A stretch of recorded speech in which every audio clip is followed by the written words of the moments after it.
তখনকার মক্কা ঘোর অন্ধকারে ঢাকা। ইসলাম তখন নতুন, আর নবীজি সাল্লাল্লাহু আলাইহি ওয়াসাল্লামের বিরুদ্ধে চলছে নিপীড়ন। চারপাশে কেবল হুমকি, অত্যাচার আর ঘৃণা। আর এই অন্ধকারের মাঝেই ছিলেন একজন শক্তিশালী পুরুষ, উমর ইবনে খাত্তাব। তিনি ছিলেন এমন একজন যিনি নিজের হাতে ইসলামের আলো নিভিয়ে দিতে চেয়েছিলেন। একদিন রাগে ক্ষোভে উমর রাদিয়াল্লাহু তাআলা আনহু বেরিয়ে পড়লেন। উদ্দেশ্য একটাই, মুহাম্মদ সাল্লাল্লাহু আলাইহি ওয়াসাল্লামকে হত্যা করা। পথে এক সাহসী ব্যক্তি বাধা দিল, বলল, তুমি আগে নিজের ঘরে যাও, দেখো তোমার বোন আর বোনের স্বামী তো আগেই ইসলাম গ্রহণ করেছে। রাগে অন্ধ উমর রাদিয়াল্লাহু তাআলা আনহু দৌড়ে গেলেন তাদের ঘরে। দরজা খুলেই বোনের ওপর চড়াও হলেন। রক্ত ঝরছিল তার মুখ থেকে, কিন্তু মুখে ছিল শুধু আল্লাহর কালাম। উমর থেমে গেলেন।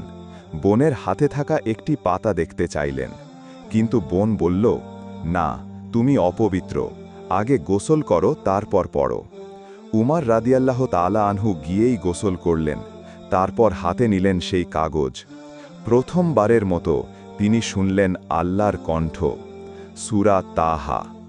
আমরা কোরআন তোমার প্রতি নাজিল করিনি যেন তুমি কষ্ট পাও, এটা তার জন্য যে ভয় পায়। আয়াতগুলো যেন একের পর এক উমর রাদিয়াল্লাহু তাআলা আনহু এর হৃদয় ভেঙে দিচ্ছিল। সেই কঠোর হৃদয়, সেই রাগী চোখ মুহূর্তেই ভিজে উঠল। তখনই তিনি বললেন, এই তো সত্য, এটা তো কোনো মানুষের কথা না, এটা আল্লাহর বাণী। তখন তিনি গেলেন নবীজির কাছে। দরজায় ছিলেন সাহাবীরা, ভয় পেয়ে গেলেন। নবীজি সাল্লাল্লাহু আলাইহি ওয়াসাল্লাম বললেন, এটা উমর, খুলে দাও। যদি আল্লাহ চান, উমর ইসলাম গ্রহণ করবেই। উমর রাদিয়াল্লাহু তাআলা আনহু ঢুকলেন। চোখে পানি, কাঁপা কণ্ঠে বললেন, ইয়া রাসূল আল্লাহ, আমি সাক্ষ্য দিই আপনি আল্লাহর রাসূল। সেই দিন, সেই মুহূর্ত পুরো মক্কায় আনন্দ ছড়িয়ে পড়ল। সাহাবীরা বলে উঠলেন, আজ উমর ইসলাম গ্রহণ করেছে, আজ আমাদের শক্তি দ্বিগুণ হয়েছে। এর পরের ইতিহাস তো আপনি জানেন। উমর রাদিয়াল্লাহু তাআলা আনহু হলেন সেই নেতা যিনি দিনের বেলা আল্লাহর জন্য চোখে পানি ফেলতেন, আর রাতে প্রহরার সময় গরিবের ঘরে খাবার পৌঁছে দিতেন। তিনি হলেন সেই খলিফা যার আমলে ইসলামের পতাকা উঠেছিল ফার্স থেকে রোম পর্যন্ত।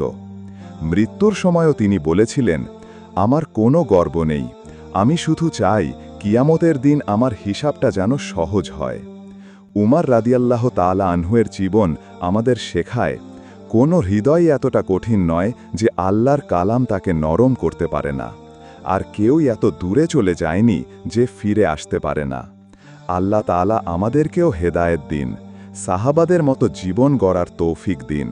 আমিন।